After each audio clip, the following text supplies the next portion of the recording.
Bismillahirrahmanirrahim. Assalamualaikum warahmatullahi wabarakatuh. Yang saya hormati pendamping pendidikan Bapak Asari SPD.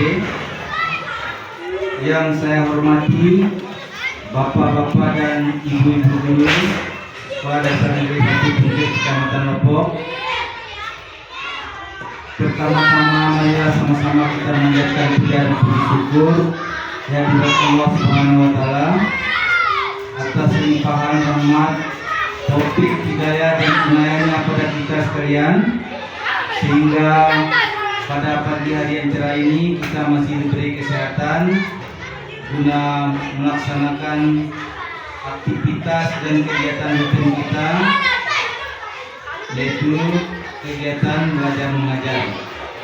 Bapak-bapak dan ibu-ibu sekalian, pada hari ini saya akan melaporkan penilaian kinerja Kepala Satuan Pendidikan dengan indikator memandu perencanaan pembelajaran, yaitu tentang merencanakan pembelajaran yang efektif dan berkualitas dengan rapor pendidikan. Mengapa seorang guru harus membuat perencanaan pembelajaran? Jadi melalui perencanaan yang baik, guru akan lebih mudah dalam belajar. Perencanaan pembelajaran dikembangkan sesuai dengan kebutuhan dan karakteristik peserta didik, sekolah, mata pelajaran, dan sebagainya. Nah, apa itu rapor pendidikan? Karena ini berkaitan dengan kegiatan pembelajaran. Platform rapor pendidikan dapat dijadikan sebagai yang pertama, referensi utama sebagai dasar analisis perencanaan dan tindak lanjut peningkatan kualitas pendidikan.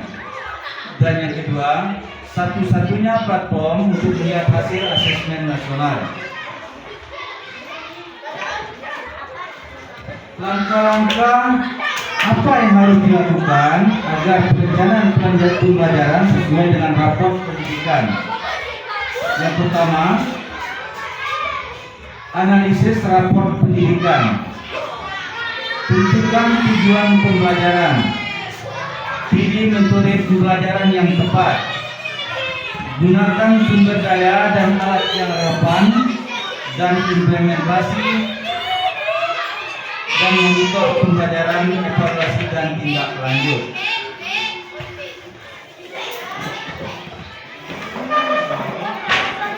Ada lagi dimensi rapor pendidikan.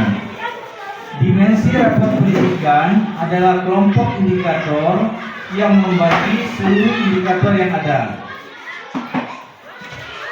Dimensi dalam rapor pendidikan dasar dan menengah. Yang pertama ada dimensi A, mutu dan relevansi hasil belajar peserta didik.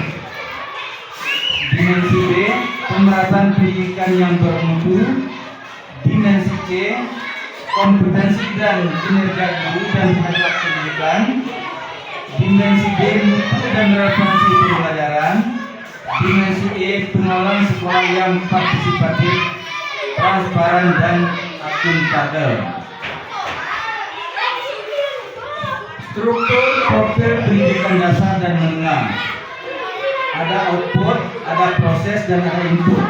Outputnya kualitas capaian pembelajaran siswa, mutu dan relevansi hasil belajar murid. Ini termasuk dimensi A, level 1 ya. Yang selanjutnya pemerataan pendidikan yang bermutu. Sedangkan dalam proses, kualitas proses belajar siswa, mutu dan relevansi pembelajaran. Input, kualitas sumber daya manusia dan sekolah. Yang pertama, pengelolaan sekolah yang partisipatif, transparan dan akuntabel. Yang selanjutnya kompetensi dan kinerja PTK. Nah, apa itu indikator prioritas rapor pendidikan? Ada dasar pendidikan dasar menengah. Yang pertama, A1 ada kemampuan literasi, A2 kemampuan numerasi, A3 karakter, B4 iklim keamanan satuan pendidikan, B8 iklim kebinekaan, D1 kualitas pembelajaran. Berdasarkan raport pendidikan pada sekolah dasar negeri 1 Bukit, jadi kemampuan literasi kita sudah mencapai 100% peserta didik sudah mencapai kompetensi minimum. Jadi ini merupakan satu kebanggaan bagi kita karena mungkin sudah banyak sekolah yang sudah mencapai 100% dalam peserta didik yang sudah mencapai kompetensi minimum. Yang selanjutnya kemampuan numerasi. Kemampuan numerasi ini sudah baik, sudah 96,55% peserta didik sudah mencapai kompetensi minimum. Jadi alhamdulillah pada kompetensi ini kemampuan numerasi kita sudah baik.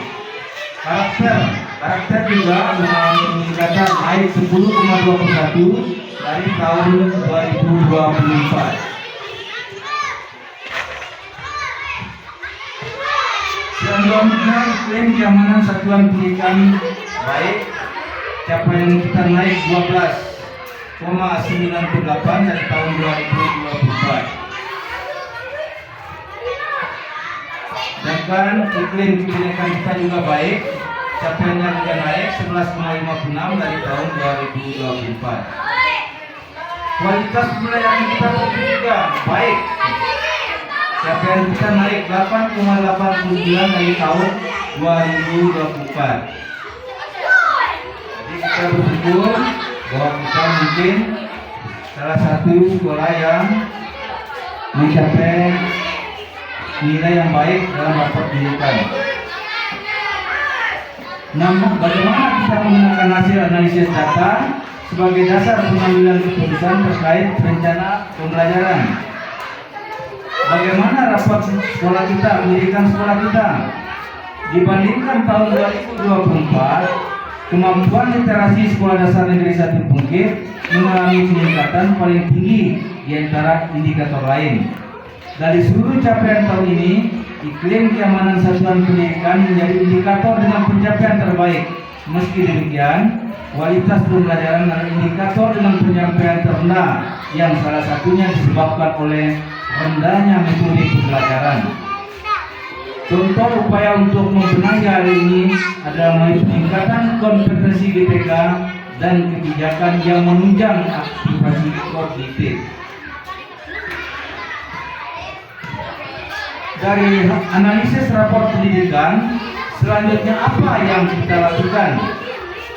Maka yang kita lakukan adalah merancang pembelajaran yang selaras dengan raport pendidikan agar terwujudnya pembelajaran yang bermakna, yaitu pembelajaran yang efektif dan berkualitas. Merencanakan pembelajaran dan asesmen. Dalam menyusun perencanaan pembelajaran, pendidik perlu memperhatikan alur berikut. Alur yang pertama, memahami capaian pembelajaran. Selanjutnya, merumuskan tujuan pembelajaran. Menyusun alur tujuan pembelajaran dari tujuan pembelajaran. Selanjutnya, merancang pembelajaran. Inilah alur dalam menyusun perencanaan pembelajaran. Nah, capaian pembelajaran, apa itu capaian pembelajaran?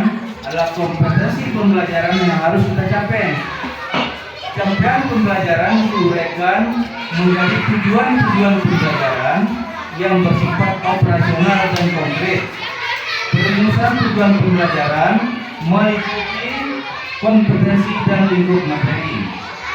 Tujuan-tujuan pembelajaran tersebut kemudian diurutkan menjadi alur tujuan pembelajaran sebagai rangkaian pembelajaran disusun secara logis menurut urutan pembelajaran. Nah, proses merancang pembelajaran disusun dalam bentuk dokumen perencanaan pembelajaran yang fleksibel sederhana dan kontekstual meliputi yang pertama tujuan pembelajaran, langkah-langkah pembelajaran, dan asesmen pembelajaran.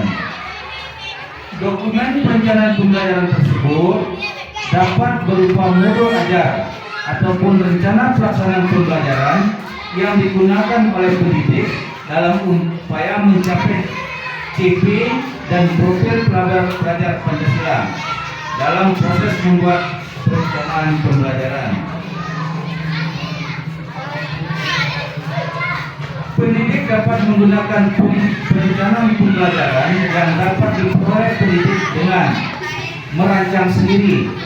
Jadi kita bisa membuat perencanaan pembelajaran dengan kita merancang sendiri. Yang kedua, mengembangkan dan memodifikasi contoh yang disediakan. Dari kita dapat dari Google, dari mana saja bisa. Yang penting kita bisa memodifikasi contohnya sesuai dengan keadaan sekolah kita. Yang selanjutnya, menggunakan contoh yang disediakan pemerintah. Jadi bisa juga pendidik dalam perencanaan pembelajaran menggunakan contoh yang disediakan pemerintah. Yang penting kita sesuaikan dengan situasi, kondisi, karakteristik sekolah kita. Prinsip-prinsip pembelajaran. Pembelajaran dirancang dengan mempertimbangkan tahap perkembangan dan tingkat pencapaian peserta didik saat ini sesuai kebutuhan belajar, serta mencerminkan karakteristik dan perkembangan peserta didik yang beragam sehingga pembelajaran menjadi bermakna dan menyenangkan. Pembelajaran dirancang dan dilaksanakan untuk membangun kapasitas untuk menjadi pembelajar sepanjang hayat. Selanjutnya, prinsip-prinsip asesmen. Asesmen merupakan bagian terpadu dari proses pembelajaran, fasilitas pembelajaran, dan penyediaan informasi yang holistik sebagai umpan balik untuk peserta didik dan orang tua agar dapat memandu mereka dalam menentukan strategi pembelajaran selanjutnya. Asesmen dirancang dan dilakukan sesuai dengan fungsi asesmen tersebut dengan keleluasan untuk menentukan teknik dan waktu pelaksanaan asesmen agar daya serap tinggi,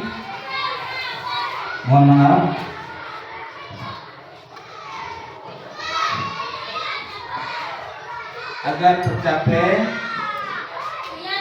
tujuan dari pembelajaran kita. Apa kriteria atau indikator keberhasilannya? Yang pertama, daya serap tinggi baik perorangan maupun kelompok. Yang kedua, perilaku yang digariskan dalam tujuan pengajaran atau indikator telah tercapai secara perorangan atau berkelompok. Bagaimana mekanisme monitoringnya? Melalui supervisi akademik secara berkala dan berkelanjutan untuk memantau sekaligus proses penelitian, penganalisisan, pencatatan, pelaporan, dan penggunaan informasi tentang pelaksanaan kegiatan pembelajaran. Kesimpulan, pentingnya memahami rapor pendidikan untuk mewujudkan pembelajaran yang efektif dan berkualitas. Monitoring dilakukan secara berkala dan berkelanjutan melalui supervisi akademik. Yang ketiga, keberhasilan pembelajaran dan kualitas satuan pendidikan dapat dilihat pada rapor pendidikan periode berikutnya.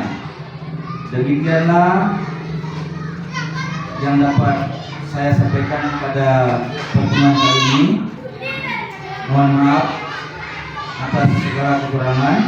Wabillahi taufiq wal hidayah. Wassalamualaikum warahmatullahi wabarakatuh.